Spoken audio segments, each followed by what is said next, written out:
This video is sponsored by Grams28.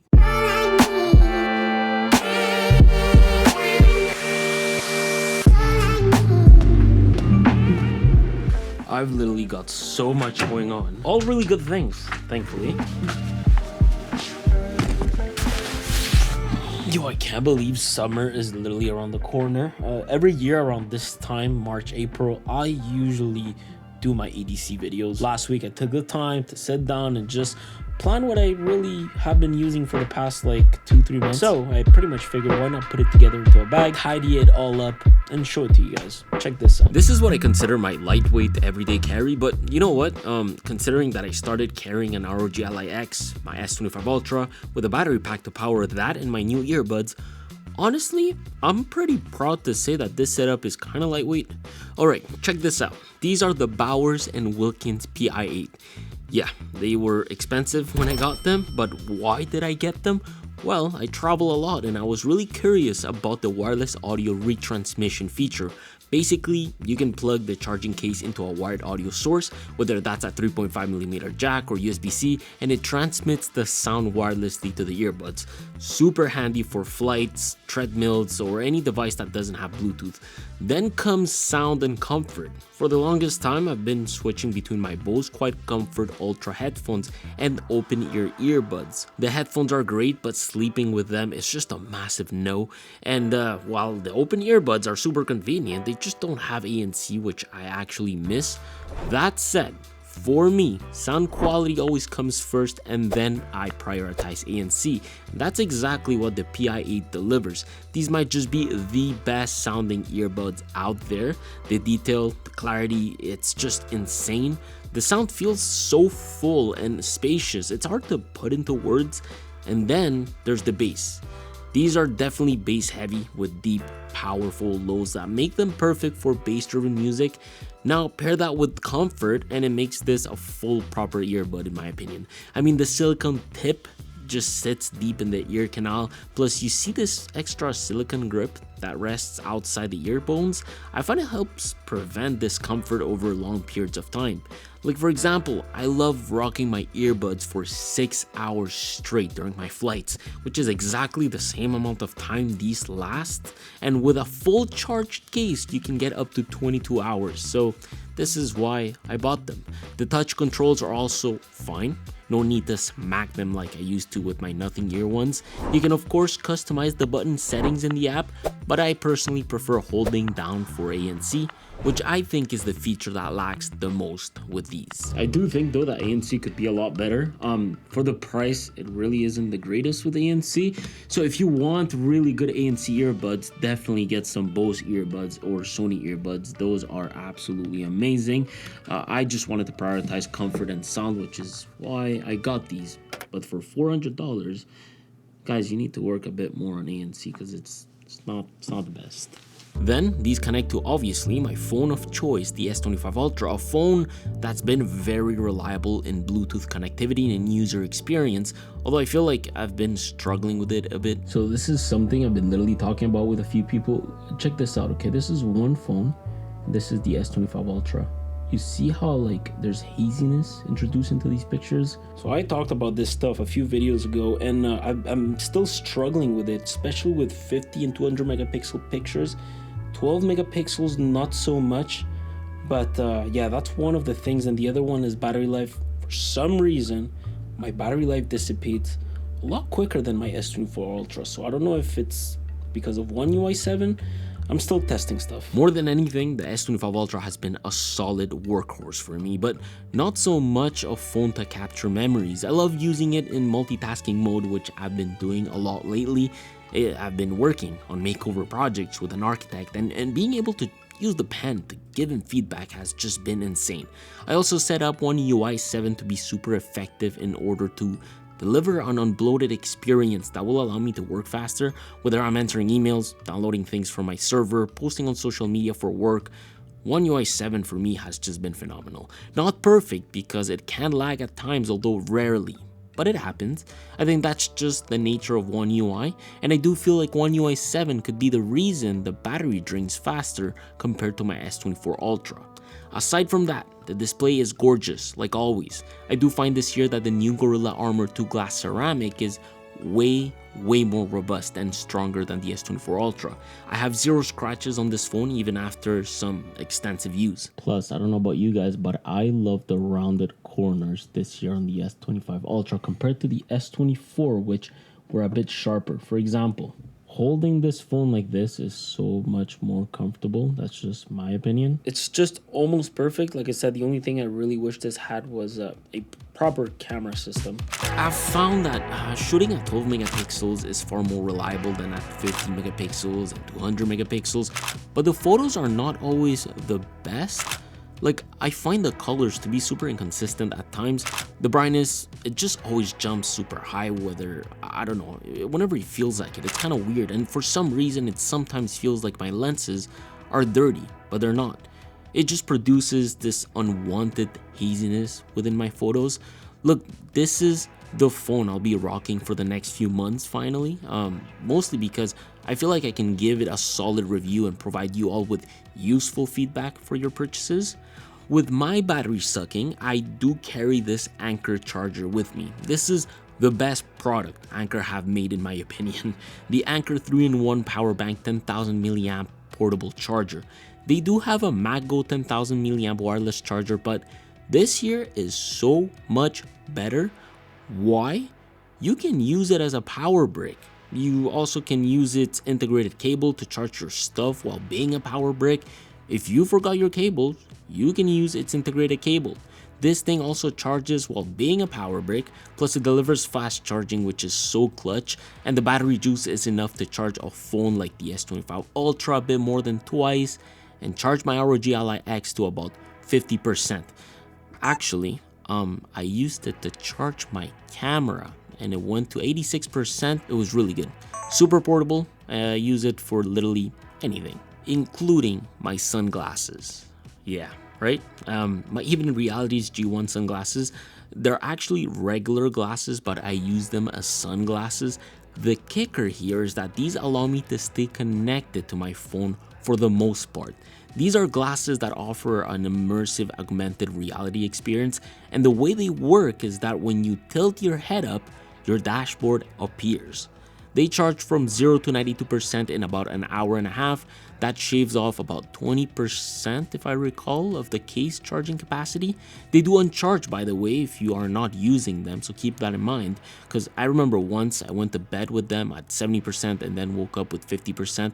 They do last for about 24 hours, so keep that in mind. Now, the app is what allows you to set a bunch of features up, okay?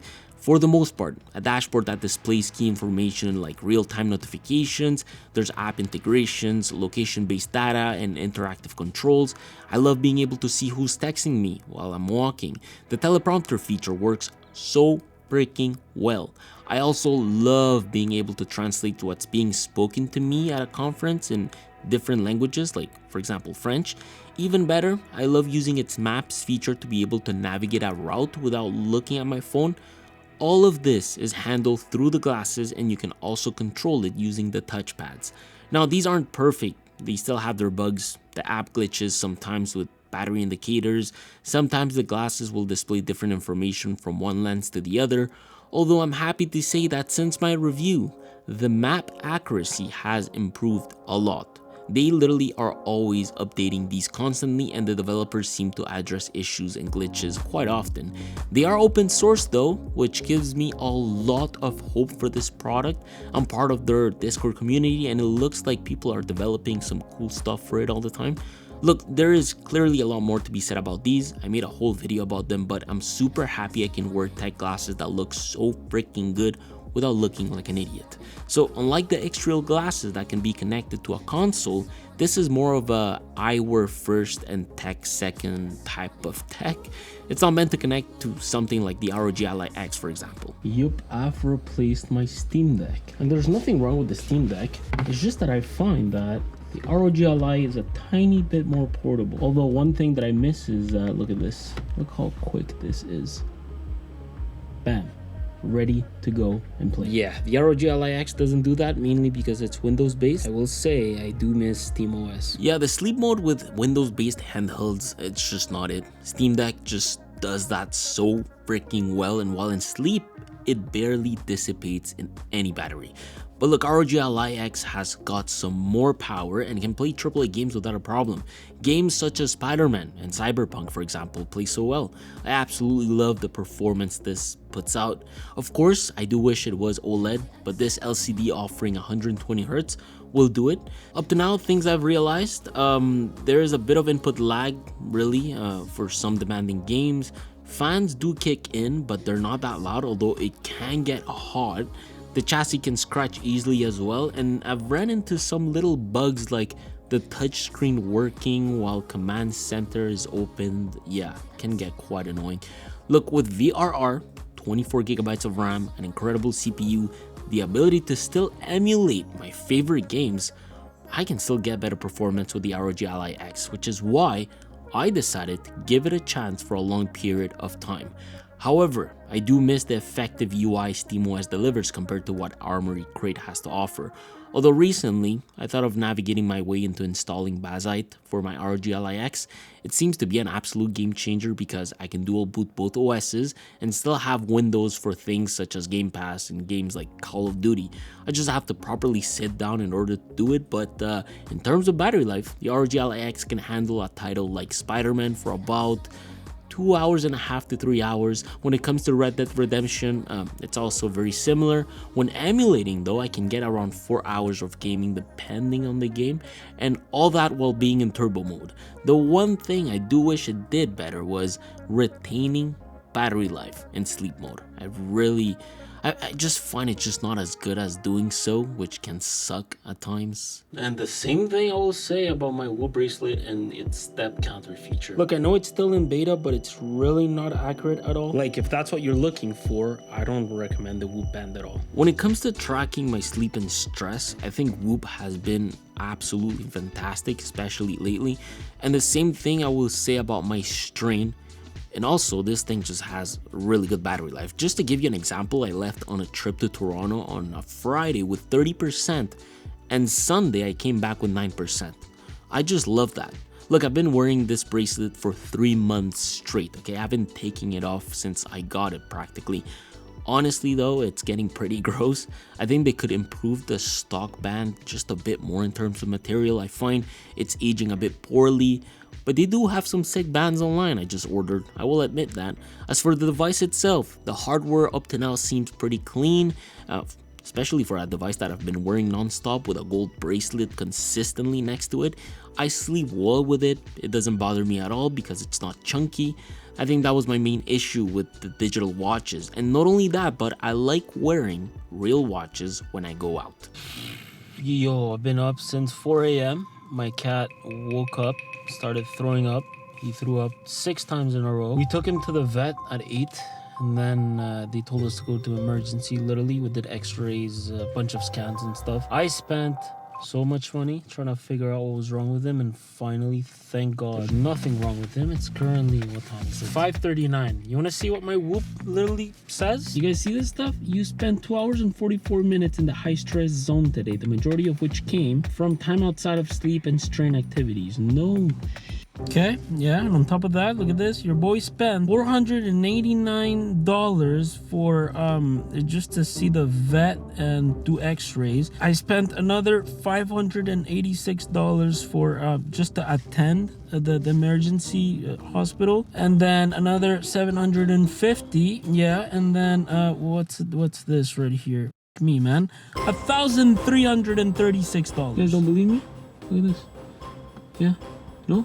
Moral of the story, get insurance for your pet. So there goes the story with my 4-month-old cat. Anyways, yeah, you see, having a device like this attached to me 24/7 is what I like, which is why I also care more about trends over time and consistency instead of accuracy. My goal is to improve over a long period of time, so my numbers don't need to be 100% precise. I just need to make sure my lifestyle is balanced and just makes sense. Look, it's on me 24/7 and I never take it off. That being said, okay, some features such as HRV are not as accurate as the Apple Watch. I heard bicep bands or arm sleeves are reported as more accurate for HR. Also, burned calories. I read online that the calorie count is underestimated by at least 10 to 15%. Some people might hate that. I'm okay with it because I'm more interested on tracking trends. I also love the app. It's filled with so much information and there are so many ways you can track your activities. There's a lot to cover, but I'm still exploring it since I feel like it takes time to fully adapt my lifestyle to it. I just wanted to mention it because the Whoop band is part of my EDC and I'm planning to do a 1-year review in hopefully January 2026. So, I've made this pretty much my everyday carry bag.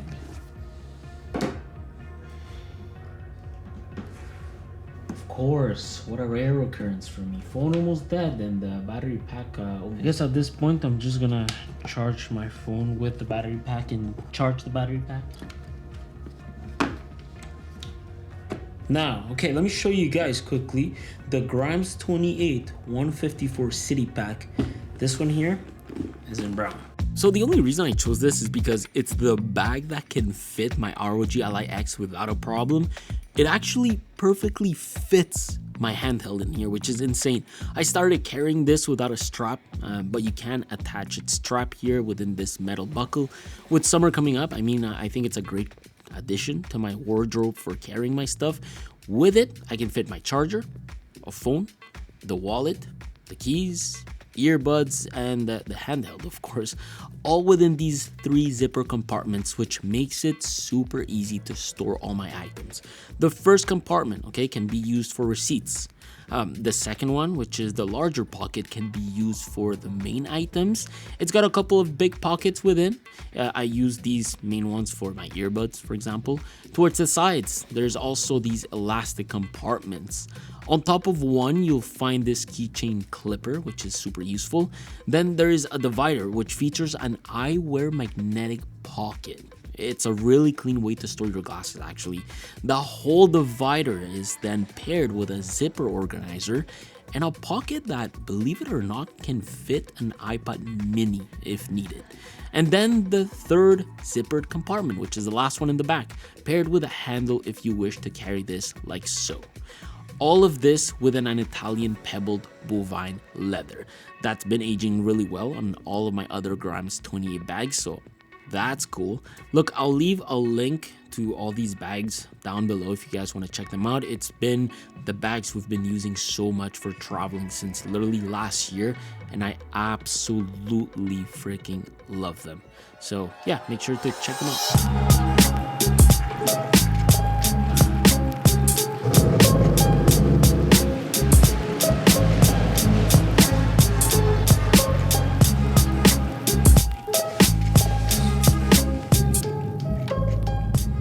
Actually wash the car for you guys so I could show you, but because the sun is out and it's hot, everything's melting, so my car is now disgusting. Let me just show you. I swear this has to be a joke. I washed the freaking car this morning. It doesn't even look presentable. Like, look at that. Dirty, freaking dirty. What is this? There goes my $20 for the car wash. I mean, come on. Honestly though, from this angle, it looks pretty freaking good. Let's talk about it. So the last item that lives in my bag are my RS6 keys. I feel like I've had this for like 3 years now, and let me tell you why, okay? I used to own a 2023 RS6 Avant, my dream car. But then I got promised an allocation for a performance model for 2024, although I never thought much about it. They told me to spec it and to submit it, so I went with Nardo Gray, carbon fiber package, Alcantara interior, red stitching, black rims with red calipers, dynamic package with DRC. Anyways, a year went by and randomly I got a call saying my car was at the port of Halifax. I was like, what? So yeah, I decided to get the actual spec I've always wanted and keep it for a while. For me, this car is literally perfection. It drives a bit more aggressively than my old Avant. It's got more power, which is noticeable. Cabin insulation is not as prominent, so I can hear the motor more. The shifts are also more aggressive. The car just overall feels more like what the original Avant should have been.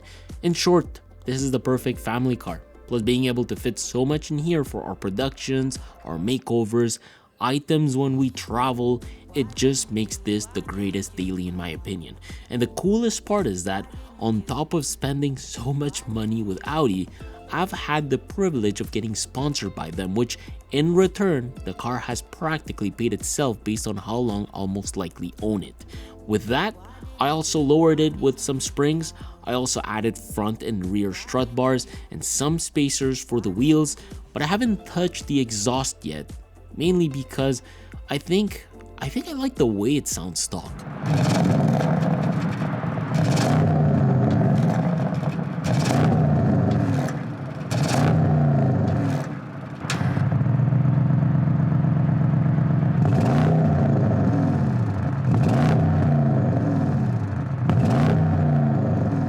However, I might add some mid pipes. Plus, I thought I should mention it, but fuel consumption is honestly not that bad. It is bad, but not that bad. A tank lasts me about 350 kilometers between mostly comfort drive and some sport drive. Mostly city drive, of course, with some highway. A full tank is about $120. Obviously not the best, but also not the worst. I love this car. But yeah, there you have it. For the most part, this is my lightweight everyday carry bag. I think these are the ones that I'm going to be using during this summer. I'm definitely excited for that. Let me know what your EDC looks like. I'm actually very intrigued, especially when it comes to earbuds. If you guys have any questions, let me know as well. I'll be sure to answer them. Other than that, I hope you all have an amazing day. Don't forget to like and subscribe if you enjoy these videos, and I will see you all later. Take care. If you guys have any questions, let me know. I'll be sure to answer them. I'm kind of bummed out because tomorrow I was supposed to get the RS e-tron Performance to film with Audi. And I was gonna just slap it on this video a bit to show you guys that car because it's insane. But we're not getting it tomorrow. So yeah. Anyways, if you like this video, please give it a like, subscribe to the channel, and I'll see you guys next Monday for sure. Next Monday I have something really cool actually. Take care.